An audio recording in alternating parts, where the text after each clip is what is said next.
क्रिशा cake cutting करायच्या आधीच cake खात होती हे तर तुम्ही बघितलं, पण नंतर तर तिनं कमालच केली. आता काय कमाल केली हे मी तुम्हाला सांगतेच, पण त्याआधी इथं सर्वांनी औक्षण करायचं ठरवलं. मग लगेच तिच्या आजीनं, आत्यानं, मावशीनं, आईनं आणि नंतर मी औक्षण करून घेतलं. आणि नंतर शेजारची काकू आली होती, तिनंही औक्षण करताना क्रिशा मात्र चेअरवरून उतरली. मग बिचारी काकूनं तिथंच औक्षण करून घेतलं आणि क्रिशा मात्र परत चेअरवरती बसायला तयारच नव्हती. मग कसं तरी तिला नादी लावलं आणि चेअरवरती बसवलं. चल आपल्याला केक कटिंग करायचं आहे म्हणून. आणि नंतर मग छान असा केक कटिंग केला. May God bless you. Happy birthday to you. Happy birthday, Krisha.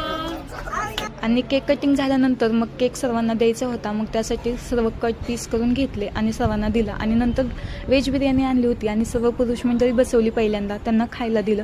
त्यांचं जेवण झाल्यानंतर मग खाली काही मुलीही आल्या होत्या, मग त्यांनाही वाढलं होतं तोपर्यंत.